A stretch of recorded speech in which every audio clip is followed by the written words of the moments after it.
करके लौटेगा।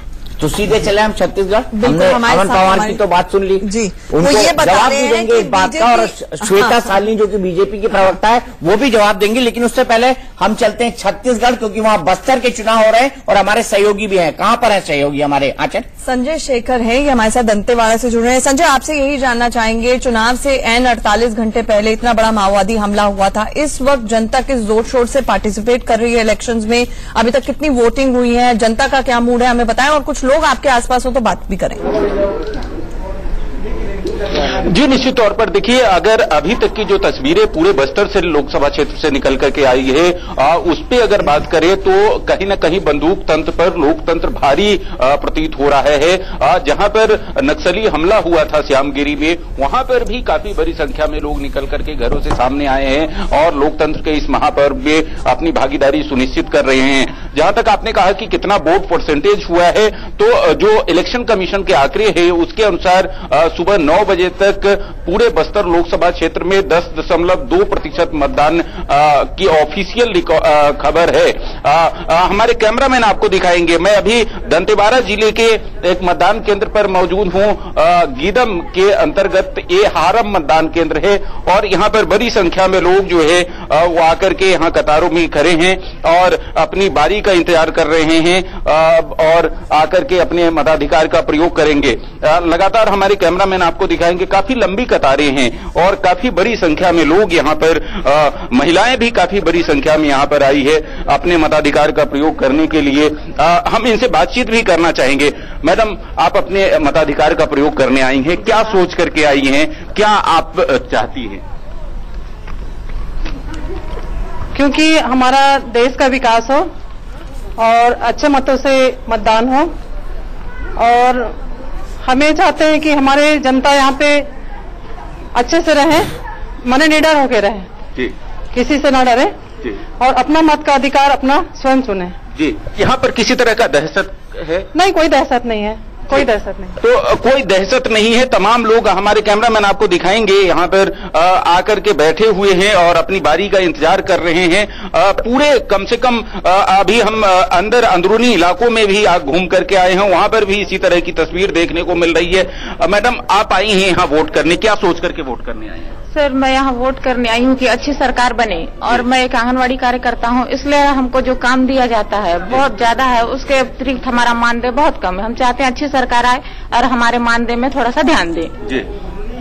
और इधर बस्तर में क्या चाहते हैं आप? बस्तर में हम लोग सर प्रोग्रेस चाहते हैं, जो पिछड़े हुए हैं वो आगे आए और बाकी स्टेट्स की तरह यहाँ पे भी हो जी। पूरे चलिए संजय, हम आपसे फिर जुड़ेंगे और छत्तीसगढ़ की और बस्तर सीट की फिर अपडेट लेंगे। छत्तीसगढ़ में आज एक ही सीट पर चुनाव हो रहा है और वो सीट है बस्तर।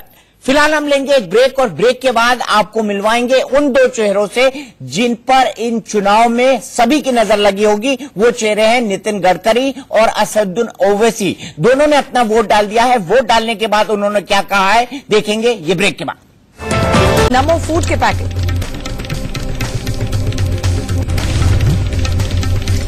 सहारनपुर से कांग्रेस उम्मीदवार इमरान मसूद की दबंगई, लाइन तोड़कर परिवार के साथ वोट डालने पहुंचे।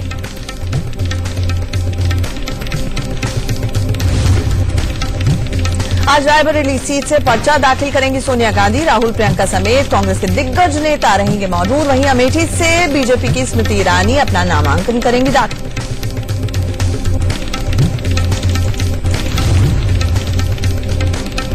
Lighting, better light, better life. Co-presented by Vimal, Bole Zuba Kesri.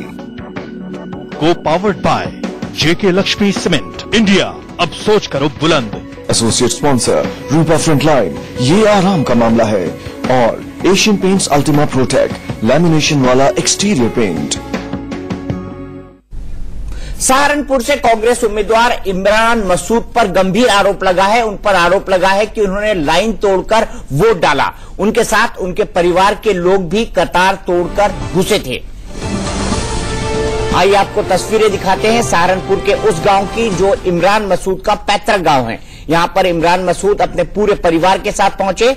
एक तरफ लाइन चल रही थी और दूसरी तरफ इमरान मसूद अपने परिवार के साथ सीधे पोलिंग बूथ के अंदर जा रहे थे। उन्होंने लाइन में लगना जरूरी नहीं समझा। ये देखिए इमरान मसूद का पूरा परिवार बिना लाइन में लगे पोलिंग बूथ की तरफ जाता हुआ। तमाम लोग कतार में लगे थे, लेकिन इमरान मसूद अपने पूरे परिवार के साथ सीधे अंदर चले गए। हालांकि इमरान मसूद कैंडिडेट हैं, उम्मीदवार हैं कांग्रेस पार्टी के, लेकिन उन्होंने ये नहीं सोचा कि अगर उनका मतदाता इस बात से उनसे नाराज हो जाए तो वो क्या करेगा। हमारे सहयोगी आशीष सिंह ने जब उनसे बात की तो उन्होंने कहा कि ये मेरा ही गांव है और सब लोग जानते हैं मुझे, चूंकि मुझे कई अन्य काम भी करना है, इसी के चलते मैं सीधे अंदर गया, मैंने अपना वोट डाला। सभी लोग जानते पहचानते हैं, इसलिए दिक्कत की कोई बात नहीं है। उनके साथ उनका पूरा परिवार दिखाई दे रहा है इमरान मसूद का। इमरान मसूद सहारनपुर के एक बेहद ही प्रतिष्ठित कांग्रेसी परिवार से आते हैं। उनके पिता रशीद मसूद इससे पहले केंद्र सरकार में मंत्री भी रह चुके हैं। इमरान जी, आप पूरे परिवार के साथ में अभी वोट डाल के आए हैं। यहाँ पे काफी ट्रायंगुलर त्रिकोणीय मुकाबला है। महागठबंधन भी पिछली बार एसपी बीएसपी मिलाने तो लगभग 3 लाख के आसपास वोट मिल गए थे। आप बड़ा जो ओपोनेंट है वो बीजेपी को देख रहे हैं या फिर एसपी बीएसपी अलायंस? देखिए, एसपी बीएसपी अलायंस जहाँ पर है वहीं पर रहेगा। उनका वोट 2,20,000, 25,000, 30,000, 35,000, 75, 80 इस तरह घूमता है, वो वहीं रहेगा, इससे ऊपर नहीं जाएगा। हमारा वोट 5 लाख से ऊपर जाना है तो हमें पता है उनका कोई मतलब, उनका कोई काफी वोट तो कटता है कांग्रेस का। कुछ नहीं कटता है, वो वोट उनका उनके पास रहेगा, मेरा वोट मेरे पास रहेगा। आप 4 लाख से थोड़े से ऊपर थे, वो 3 लाख से थोड़े से नीचे थे पिछली बार। 4 लाख से ऊपर होना और 3 लाख से नीचे होने में 1.25 लाख का फर्क होता है। पर काफी लगभग 3 लाख के आसपास वोट तो उनके भी हैं और आप में और फर्स्ट कैंडिडेट बीजेपी में 75,000 का ही फर्क था। मैं कह रहा ना कि 1.25 लाख का फर्क होता है, बहुत फासला है वो। और हमने 2017 Me, the Congress candidate from Saharanpur, Imran Masood's wife and sister-in-law. Ma'am, आप इमरान जी के साथ में वोट देना है, आपको क्या फीलिंग लग रही है जो ऑन ग्राउंड जा रहे हैं, वो टर्नआउट किस तरह से आप देख रहे हैं कि बीजेपी ज्यादा बड़ा ओपोनेंट है या फिर एसपी और बीएसपी? ऑन ग्राउंड आपको रिएक्शंस काफी मिल रहे हैं। देखिए, इसमें गठबंधन का तो कोई अस्तित्व ही नहीं है। हमारी फाइट बीजेपी से, इनफैक्ट हर जगह फाइट बीजेपी से ही है। और जिस तरह से मैं यहाँ पर वोट डालने आई माहौल देख रही हूँ कि एक तरफा ही हमें वोट डाले जा रहे हैं और हम लोग 100% श्योर हैं कि हम लोग चुनाव जीतेंगे। एक चीज मैंने भी ऑब्जर्व की, जो मैंने मिस्टर मसूद से भी पूछी, पूरी फैमिली अगर आप वीआईपी लाइन में न लग के पीछे से जाएंगे वोट देने तो ये तो वायलेशन है इलेक्शन। नहीं, देखिए, हम लाइन में पीछे से गए, हम लोग तो सामने से गए हैं। बिल्कुल, आप पीछे से कब गए? लेकिन आप लाइन में नहीं। नहीं, बिल्कुल हम लोग लाइन में थे, क्योंकि हम लोग इतने परिवार के इतने सारे लोग थे, सदस्य एक साथ आए थे, तो सब लाइन में ही गए थे। पहले मेरी माता जी गई, फिर ये गए इमरान मसूद साहब, फिर मैं। आपकी फैमिली की लाइन की बात नहीं कर रहा हूँ मैं, वोटर्स के पीछे लाइन। नहीं, तो वोटर्स था ही कोई भी नहीं था वहाँ पर।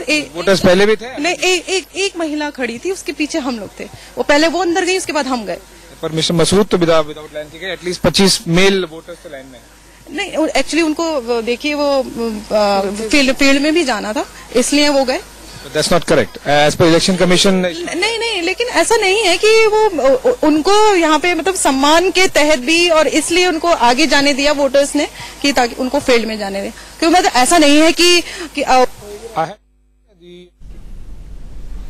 तो सहारनपुर की बात हुई। अब आपको उसके बगल में कैराना की तस्वीरें दिखाते हैं, लेकिन उससे पहले आंचल कुछ कहना चाहती थी इमरान मसूद के लाइन तोड़कर वोट देने के मामले में। आंचल, अभी तक की जो खबरें आ रही हैं, सहारनपुर में 9 बजे तक 13% वोटिंग हो चुकी है और सहारनपुर वो सीट है, इमरान मसूद वो शख्स हैं जिनके लिए प्रियंका गांधी खुद प्रचार करने गई थी। और हाल फिलहाल में जब योगी आदित्यनाथ सहारनपुर पहुंचे थे तो उन्होंने इनको कहा था कि ये मौलाना मसूद के दामाद हैं, इस तरह के आरोप लगाए थे। तो हमने बीजेपी से उस वक्त पूछा कि आपके पास कुछ इस तरह का सबूत है? अगर आतंकी हैं तो आप आतंकी का आरोप लगा रहे हैं तो आप एफआईआर दर्ज कराइए। तो उनका ये कहना था ये न्यूटन्स लॉ की तरह मामला था कि to every action there is equal and opposite reaction. 2014 में उन्होंने मोदी जी की, हाँ बिल्कुल, रिएक्शन तो ये वो सीट है जिस पर ध्रुवीकरण की पूरी कोशिशें हुई हैं अभी तक। और सहारनपुर में हमें देखना होगा, ये वो 11 सीटें हैं, वेस्ट यूपी की 8 सीटों पर आज वोटिंग हो रही है, लेकिन वो 11 सीटें हैं जहां पर 20% से बहुत ज्यादा मुस्लिम पॉपुलेशन है, करीब 40% सहारनपुर में है। तो 40% से ज्यादा की मुस्लिम पॉपुलेशन है यहाँ पर।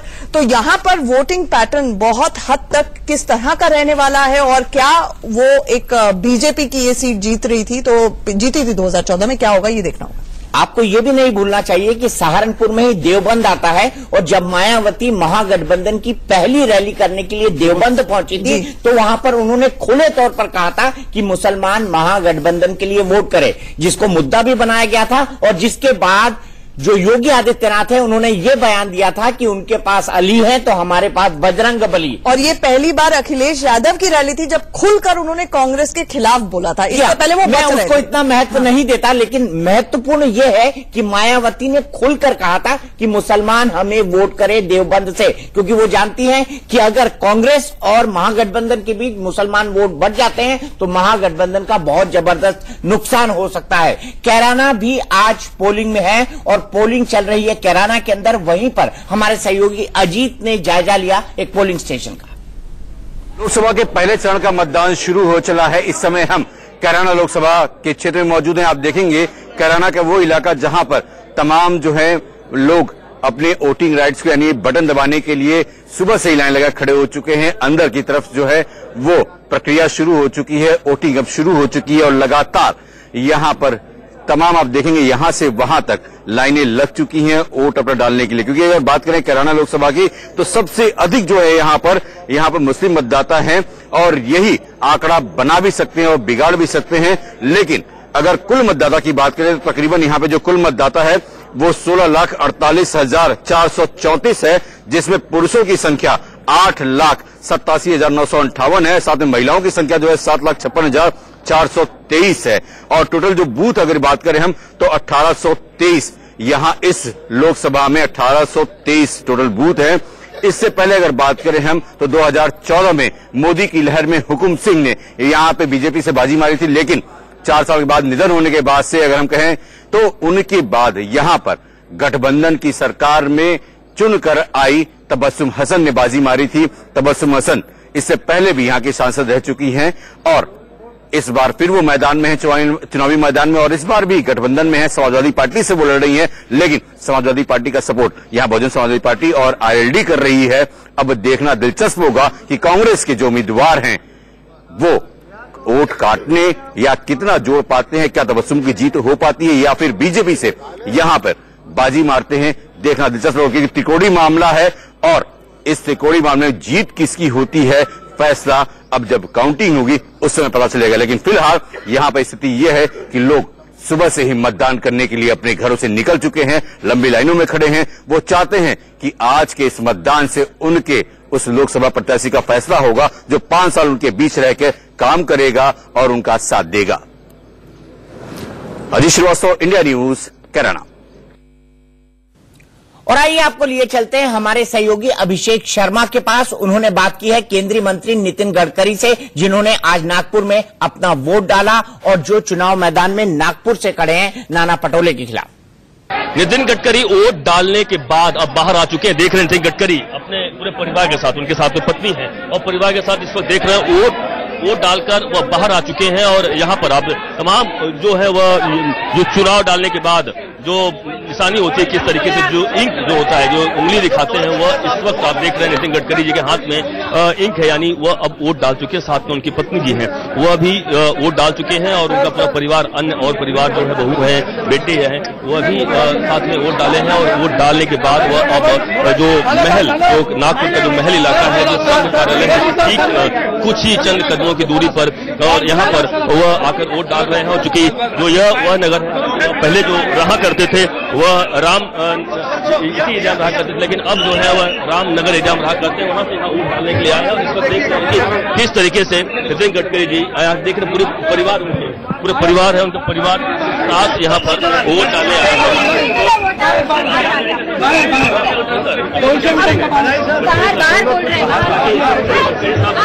वोट डालने के बाद बाहर आ चुके हैं और वह मीडिया से बाहर बात करेंगे जो है, क्योंकि जाहिर सी बात 100 मीटर के अंदर बात करना मनाही है। और यह इस वक्त देख रहे हैं किस तरीके से नितिन गडकरी जी अपने पर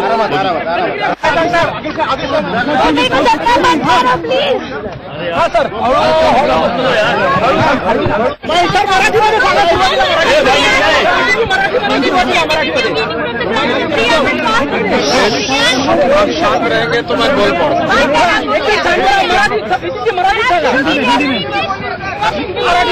उत्साह पहिल्यांदाच फारच कौतुकास्पद आहे. मी त्यांचं अभिनंदन करतो आणि या निवडणुकीमध्ये 5 वर्षापूर्वी मला नागपूरच्या जनतेने निवडून दिलं होतं. यावेळी 5 वर्षात मी जे काम केलं त्याच्या आधारावर मी लोकांना मतं मागितली. लोकांचं खूप मोठं समर्थन मिळालं. कार्यकर्त्यांनी परिश्रम केले. त्या सर्व जनतेच्या पाठिंब्याच्या भरोशावर मी निश्चित मागच्या वेळेपेक्षा जास्त मार्जिनने विजय होईल असा मला विश्वास. तो हमारे साथ आज के मतदान पर चर्चा के लिए और देश के राजनीतिक माहौल पर बात करने के लिए कांग्रेस और बीजेपी के प्रवक्ता जुड़े हुए हैं. कांग्रेस से हमारे साथ मौजूद है अमन पवार और बीजेपी से श्वेता शालिनी जी. मुझे अमन ये बताइए कि महागठबंधन में आपके शामिल न होने से आपको नहीं लगता दिल्ली की रेस में आप बहुत पीछे छूट गए? नहीं, मुझे नहीं लगता है, क्योंकि देखिए महागठबंधन में जो जितने भी बाकी जो हिस्सेदार बनना चाह रहे थे वो सब रीजनल प्लेयर्स हैं. ये राष्ट्रीय चुनाव है. कांग्रेस एक राष्ट्रीय नहीं, मैं तो सिर्फ उत्तर प्रदेश की बात कर रहा हूं. मैं तो राष्ट्रीय बात ही नहीं कर रहा हूं. राष्ट्र में आपने जो मेस किया वो एक अलग बात है. मैं उसको मेस ही कहूंगा, क्योंकि आप अपने आप को बड़ा भाई सिद्ध नहीं कर पाए. देखिए 2009 में भी ये महागठबंधन की बहुत बड़ी बात हुई थी. उस समय भी नहीं बना, फिर भी सरकार हमने बनाई थी. तो ये एक आज का जो चुनाव है वो मुद्दों का चुनाव है. आज का चुनाव है कि देश की जो जनता की अपेक्षा है उसको कौन सी पार्टी आगे लेकर के जा सकती है. क्या वो कोई रीजनल पार्टी है जो लेकर के जा सकती है, या कोई ऐसी पार्टी है जो 15-15 लाख रुपए का झूठे धकोसले देकर के वोट लेकर के आई पर काम कुछ नहीं किया. तो जनता ने आज की डेट में सारे जितने भी दल हैं उन सबको देख लिया है. जनता जानती है कि देश चलाने का कोई काम कर सकता है और कोई स्मूथली अगर देश चला सकता है तो वो कांग्रेस पार्टी है. तो महागठबंधन यहां पर जो एक बार कुछ जो अलायंस पार्टनर्स ने बनाने की कोशिश करी थी, चाहे वो आज उसको एक रियलिटी में ना तब्दील हुआ हो, पर जो हमारे आज का विजन है, जो हमारा मैनिफेस्टो है, जो हमारा पास्ट एक्सपीरियंस है, उसको लेकर के अगर हम जब जनता के पास में जाते हैं और साथ के साथ जिस तरीके से ये सरकार अपने सारे वादों पे विफल हुई, अच्छे दिन के वादे हुए थे, जनता को नौकरियों देने के वादे हुए थे, महिला सुरक्षा का वादा हुआ था, 370 धारा हटाने का वादा हुआ था, बड़े बड़े वादे किए थे और मोदी जी ने कोई काम नहीं किया. ना कोई आप लोगों से सवाल लिया कि काम क्यों नहीं कर पाए. तो इसीलिए आज की तारीख में अमन जी आपसे ज्यादा है ना, क्योंकि लोगों को साथ लेकर चल रहे हैं. आपके अलायंसेस हो नहीं पाए बहुत सारे राज्यों में. आज ही की खबर है, हर रोज हम खबर चलाते हैं कि दिल्ली में आपके साथ अलायंस होगा नहीं होगा. तो ये कांग्रेस की समस्या है कि बिग ब्रदरली एटीट्यूड. यही सवाल उठ रहे हैं कि आप कंफ्यूज हो गए. पहले आपने ऑपोजिशन यूनिटी की बात की और उसके बाद कांग्रेस के रिसर्जेंस में लग गए. बहरहाल हमारे साथ बीजेपी से श्वेता जी भी जुड़ी हुई है. श्वेता जी, अमन से, अमन क्या आपके अच्छे दिन आ गए? नहीं, बिल्कुल. देखिए हमारे अच्छे दिन आए नहीं आए वो तो अब जो वोटर वोट डालने जा रहे हैं वो तय करेंगे. पर एक बात नहीं, आपके अच्छे दिन आ गए ना. बिल्कुल, आपके अच्छे दिन आ गए. आप देखिए 2014 में आप कांग्रेस के राष्ट्रीय प्रवक्ता नहीं थे, अब आप कांग्रेस के राष्ट्रीय प्रवक्ता बन गए, तो आपके तो अच्छे दिन आ गए ना. यहाँ पे कोई इंडिविजुअल की बात नहीं, पार्टी की बात है. सब हम पार्टी की बात मैं मानता हूँ, लेकिन आपने कहा अच्छे दिन. अच्छे दिन तो एक इंसान के आते हैं ना, और पार्टी के अच्छे दिन आएंगे जब आप सत्ता में आ जाएंगे. तो आपने सरकारी मशीनरी की बात हो रही है. टैक्स पेयर्स का पैसा था, लोगों ने एक चुनी हुई सरकार देकर के पार्लियामेंट में भेजी. क्या उस सरकार ने जो जो वादे अपने 2014 के चुनाव प्रचार में करे थे, जिस तरीके से लोगों को एक लहर के अंदर उन्होंने काबू करने की कोशिश करी कि हम ये करके दिखाएंगे, आज वही काले धन की बात जो है कहीं कोई बात नहीं करती. मोदी जी जीएसटी की कोई बात नहीं करते, नोटबंदी की कोई बात नहीं करते. अर्थव्यवस्था का उन्होंने बिल्कुल एकदम हैदराबाद सीट से चुनाव लड़ रहे हैं. उनके वोट डालते हुए की ये तस्वीरें हैं और उन्होंने उसके बाद बाहर निकलने के बाद ये तस्वीरें हैं और उन्होंने उसके बाद बाहर निकलने के बाद जनता से भी बात की है. 4th टर्म एमपी बनने की यहां पर कोशिश है. 3 बार वो इस सीट से चुनाव जीत चुके हैं. क्या कुछ कहा उन्होंने वो भी सुन लेते हैं. एक प्रमोद पूछेंगे. थोड़ा गन नीचे ले लीजिए प्लीज सर. आपने वोट डाल दिया, अपना वोट जो कीमती वोट कहते हैं वो डाल दिया आपने जी. क्या उम्मीद करते हैं तेलंगाना और साथ में आपके पड़ोसी राज्य आंध्र प्रदेश के बारे में भी आपकी राय जानना चाह रहा हूं. मैं सबसे पहले तमाम चिवड़ला पार्लियामेंट के, हैदराबाद के, तेलंगाना के वोटर से रिक्वेस्ट कर रहा हूं, प्लीज निकलकर पोलिंग करिए. अभी तक पोलिंग बहुत स्लो है, पोलिंग को तेज करवाइए. आपका डेमोक्रेटिक राइट है, पोलिंग को जाकर वोट डालिए, अपने पसंद और नापसंद का इजहार करिए. रहा सवाल कि तेलंगाना में क्या होगा, मुझे पूरा यकीन है कि यहां पर तेलंगाना की आवाम जरूर उन तमाम पार्टीज को और उन फॉर्मेशन को कामयाब करेगी जो तेलंगाना के लिए काम करती आई है, जिनको असेंबली में कामयाबी मिली. आंध्रा में मुझे उम्मीद है कि हमारे दोस्त की वहां पर कामयाबी होगी। कैंपेनिंग आपने की है, यहाँ के लोग जो हमसे बात करते हैं तो कहते हैं कि तो उनको प्रचार करने की भी जरूरत नहीं थी, असद साहब तो वैसे ही जीत रहे थे। जो कैंपेनिंग आपने तीन सप्ताह में की है, क्या कोई रिकॉर्ड बनाने के चक्कर में है सर इस बार? क्या नहीं सर, देखिए रिकॉर्ड का नहीं है, मेरे हर पॉलिटिकल पार्टी कैंडिडेट को कैंपेन करना पड़ता है और मैं शुक्रगुजार हूं आवाम की मोहब्बत का, उनकी वालेहाना मोहब्बत का, मगर मेरी जिम्मेदारी है कि मैं आवाम तक पहुंचूं, उनसे मुलाकात करूं और उन तक अपनी बात को पहुंचाऊं। ये तो मेरा बुनियादी काम है।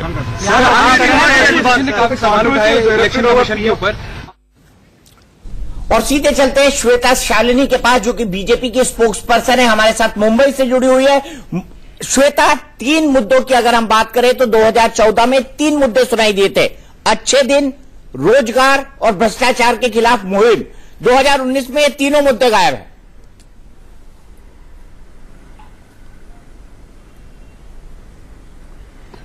दीपक जी, सबसे पहले तो लोकतंत्र का एक बहुत अच्छा पर्व आज से उसकी शुरुआत हो रही है। 1 महीने तक पूरा देश इस माहौल से प्रभावित रहेगा, इसलिए आपको, हमको, सबको शुभकामनाएं। दूसरी चीज, इससे पहले कि आपके प्रश्न पे आऊं, सुबह से जो चित्र और तस्वीरें आप टीवी पे दिखा रहे हैं, उससे ये चीज तो साबित हो जाती है कि बहुत ज्यादा मात्रा में आज लोग बाहर आने वाले हैं और मतदान डालने वाले हैं। तीसरी चीज जो मैंने सुबह से देखी और जिसके बारे में बात करना चाहूंगी, एक छत्तीसगढ़ में उन महिलाओं का जोश देखते हुए मुझे अत्यंत खुशी हुई, क्योंकि मुझे मालूम है कि आज ज्यादा से ज्यादा महिलाएं बाहर आएंगी और इस चुनाव में महिलाओं का मत बहुत मायने रखेगा। और यदि आपने नोट किया कि महिलाओं ने किस बारे में बात की, तो उन्होंने केवल मात्र एक शब्द का प्रयोग किया, जिसका जो निडर था, निडरता से वो बाहर आई। श्वेता शालिनी जी, वक्त की किल्लत होती है, आपने महिलाओं का मुद्दा उठाया, बहुत अच्छा किया उठाया, महिलाएं ज्यादा से ज्यादा वोट करें, ये मेरी भी अपील है। लेकिन आपने कितनी टिकटें दी महिलाओं को, ये जरा तैयार करके रखिएगा गूगल के जरिए। और महिला को रिजर्वेशन देने की 33% की बात आपकी 2014 में भी थी, राज्यसभा में आपको सपोर्ट था, लोकसभा में आपके पास ब्रूट मेजोरिटी थी, इसके बावजूद आप जो महिला आरक्षण बिल है वो नहीं लेकर आ पाई। और शाइना एनसी ने तो बाकायदा उसको लेकर लेटर्स भी लिख दिए। लेकिन श्वेता ये भूल गई कि वो छत्तीसगढ़ की बात कर रही थी, बड़ी संख्या में महिलाएं निकली, वो ये भूल गई कि असेंबली इलेक्शन में इन्हीं महिलाओं ने छत्तीसगढ़ से रमन सिंह सरकार को बाहर कर दिया। बिल्कुल, तो लिप सर्विस नहीं कीजिए, लिप सर्विस नहीं कीजिए, वो नहीं चलेगी।